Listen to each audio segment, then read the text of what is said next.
अब आते हैं हम क्वेश्चन नंबर 3 पर, जो कि एग्ज़ाम पॉइंट ऑफ व्यू से इतना इंपॉर्टेंट क्वेश्चन नहीं है, लेकिन इसे समझना बहुत ज़रूरी है क्योंकि बहुत सारी क्वायरीज होती हैं इससे रिलेटेड जिसे हमें प्रूफ करना पड़ता है। तो इसे आइए समझते हैं। तो क्वेश्चन नंबर 3 है, recall pi is defined as the ratio of circumference and its diameter. This seems to contradict the fact that pi is irrational how. तो इस क्वेश्चन में हमसे पूछा जा रहा है कि पाई को हम ऐसे डिफाइन करते हैं, सर्कमफ्रेंस अपॉन डायमीटर से डिफाइन करते हैं, क्योंकि अगर हम सर्किल माने, ये हमारा सर्किल है, इसकी सर्कमफ्रेंस अगर हम सी माने और इसका डायमीटर अगर हम ये लें डी, तो ये हमने सर्किल ले लिया है जिसकी सर्कमफ्रेंस सी और डायमीटर डी है। और इस तरह से हम उसे पाई को डिफाइन करते हैं सर्कमफ्रेंस अपॉन डायमीटर, सर्कमफ्रेंस के फॉर्मूले से।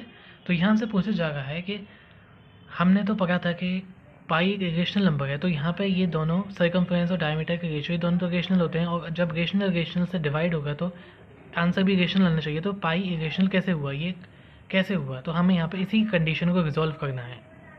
तो इस चीज़ को रिजॉल्व करने के लिए हमें पहले ये देखना होगा कि हम अपने इस डायमीटर और सर्कमफ्रेंस को मार्क किस इंस्ट्रूमेंट से कर रहे हैं। अगर हम अपना एक यूजुअल स्केल लेते हैं, मीटर स्केल, सेंटीमीटर स्केल, तो उस पर कुछ इस तरह की मार्किंग्स होती हैं कि मैंने 1 सेंटीमीटर को ब्रॉड में ले लिया है और यहाँ पे एमएम्स के मार्क्स बना दिए हैं। तो जब हम किसी चीज़ को मेजर करेंगे, मान लीजिए हमें यहाँ पर डायमीटर को मेजर करना है, हम स्केल उसके ऊपर रखेंगे, तो ज़रूरी नहीं है कि वो हमेशा इन एंड पॉइंट्स पर ही उनका लेंथ आए।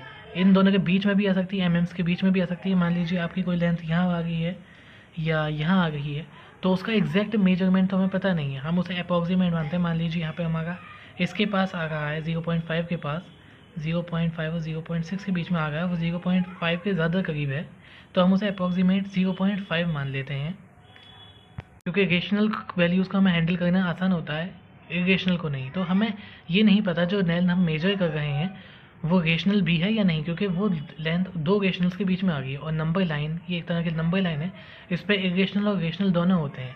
अब हमें ये नहीं पता ये जो नंबर आ रहा है ये हमारा रेशनल है या इरेशनल है, तो हम ये नहीं कह सकते कि सी और डी दोनों ही रेशनल होंगे। इसमें से एक ना एक चीज़ तो इरेशनल होती ही है, तभी हमारा पाई इरेशनल बनता है। अगर हमने डायमीटर हमने एग्जैक्ट ले लिया कोई एंड पॉइंट पर, जैसे हमने 1 ले लिया, 0.9 ले लिया, यानी रेशनल मान लिया, यानी एग्जैक्ट रेशनल है, तो हमारी जो सर्कमफ्रेंस हम मेजर करेंगे वो हमेशा इरेशनल आएगी, वो हमेशा इन दो एंड पॉइंट के बीच में आएगी, और हमें वो एग्जैक्ट मालूम नहीं है कि वो इरेशनल है या इरेशनल है। तो यही बात है, अगर हम किसी भी तरीके से इन दोनों में से एक क्वांटिटी को रेशनल बना दें बिल्कुल एग्जैक्ट मेजरमेंट करके, दूसरी हमेशा एग्जैक्ट नहीं हो पाएगी, उसकी मेजरमेंट एग्जैक्ट नहीं हो पाएगी। तो एक क्वांटिटी हमेशा इरेशनल रहेगी और रेशनल रहेगी, और जैसा हम रूल्स में देख चुके हैं ऑपरेशंस के, इरेशनल डिवाइडेड बाय रेशनल हमेशा इरेशनल होता है, जो इसीलिए पाई हमारा इरेशनल होता है। तो यहाँ पे ये कॉन्ट्रडिक्शन हमारी ख़त्म हो गई। एक बार रिकॉल करते हैं कि कोई भी मेजरमेंट हो, आप किसी को भी एग्जैक्टली मेजर नहीं कर सकते, उसमें बहुत माइनर डिफरेंस भी हो सकते हैं।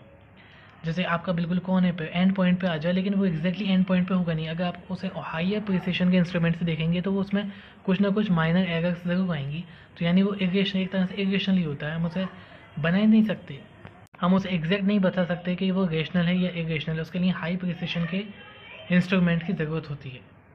इसलिए यहाँ कोई कॉन्ट्रडिक्शन नहीं है कि पाई रेशनल होगा, क्योंकि इसमें अगर हम एक को रेशनल बना भी दें तो दूसरी ऑटोमेटिक इरेशनल हो जाएगी और पाई इरेशनल हो जाएगा।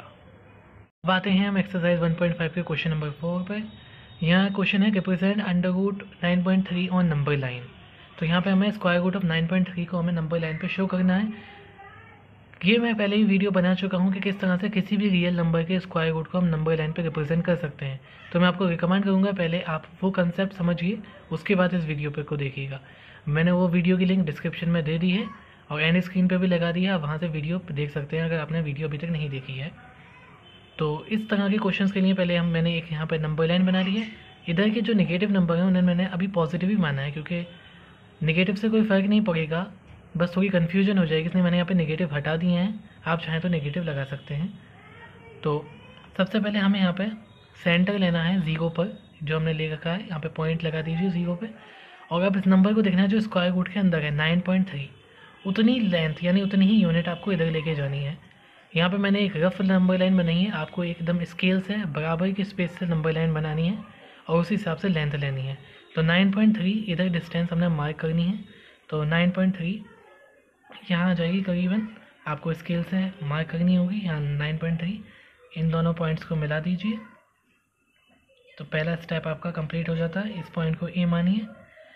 अब आपको क्या करना है, ये 0 से इधर राइट से, यानी जिधर आपने 9.3 मार्क करा है उसकी दूसरी साइड हमें 1 यूनिट बढ़ा देनी है, 1 यूनिट लाइन बढ़ा देनी है, और इस पॉइंट को हमें बी मानना है। कोई सा भी क्वेश्चन हो, बस इधर 1 ही यूनिट बढ़ेगी। अब आपको इन दोनों का सेंटर मिड पॉइंट निकालना है। तो मिड पॉइंट निकालने के लिए हमें क्या करना होगा, इधर 9.3 0 से इधर 9.3 डिस्टेंस और इधर 1 है, तो टोटल डिस्टेंस हो जाएगी 9.3 अपॉन 1 10.3। इसको आपको 2 से डिवाइड कर देना है, और यहाँ पे जो हमारी वैल्यू आएगी वो होगी 5.15। अगर आप स्केल से आपने मार्क करा तो आपको 5.15 मार्क करने में कोई दिक्कत नहीं होगी, ये यहाँ कहीं आ जाएगा, और ये इस लाइन का, पूरी लाइन का, ए बी लाइन का मिड पॉइंट बन जाएगा। इसे हम सी मान लेते हैं। अब अगला स्टेप जो आपको करना है वो सी से आपको सेंटर लेना है, और कंपास की मदद से आपको ए से लेके बी तक एक सेमी सर्कल ड्रॉ करना है। मैं यहाँ पे एक रफ सेमी सर्कल ड्रॉ कर रहा हूँ, आपको कंपास की मदद से करना है। ये सेमी सर्कल यहाँ पे ड्रॉ हो जाएगा। अब आपको अगला स्टेप क्या करना है, 0 से आपको, जो हमने आपको सेंटर माना है, पिछला वाला सेंटर, ये वाला सेंटर नहीं, ये दूसरा वाला सेंटर ओ, यानी 0 पे जो हमने सेंटर बना है उससे परपेंडिकुलर लाइन कहनी है जो इस सेमी सर्कल को एक पॉइंट पे इंटरसेक्ट करेगी। इस पॉइंट को हम बी मान लेंगे, सॉरी डी मान लेंगे। अब हमें क्या करना है, इतनी लेंथ ओ डी, इसको हमने कंपास में रेडियस लेना है, और ओ से सेंटर के हमें एक आर्क लगानी है जो कि इस नंबर लाइन को इंटरसेक्ट करे। तो इस तरह से हम आर्क लगा लेंगे कंपास की मदद से, और जो पॉइंट यहाँ आएगा उसे ई मान लेंगे। उतनी डिस्टेंस यहाँ से लेके यहाँ तक, ये होगी हमारी रिक्वायर्ड √9.3। बहुत सिंपल सा है, बस आपको क्या करना है, जितनी डिस्टेंस आपको यहाँ क्वेश्चन में दे रखी है सेंटर से उधर इतनी मार्क कर लेनी है। फिर दूसरे स्टेप में आपको यहाँ पे 1 यूनिट बढ़ा लेनी है, और फिर इन दोनों पूरी लाइन का ए बी का मिड पॉइंट निकालना है जो यहाँ आ जाएगा। उस मिड पॉइंट से फिर आपको एक सेमी सर्कल बनाना है। सेमी सर्कल से फिर ओ, जो हमारा सेंटर पिछला वाला था, उससे एक परपेंडिकुलर ड्रॉ करनी है जो इसे इंटरसेक्ट करेगी, और जब वो इंटरसेक्ट कर लेगी तो इतना रेडियस लेके कंपास से रेडी आर्क लगानी है जो कि नंबर लाइन को इंटरसेक्ट करेगी। जहाँ पे वो इंटरसेक्ट करेगी वही हमारी वहाँ वैल्यू होगी, और रिप्रेजेंटेशन हमारा कंप्लीट हो जाएगा।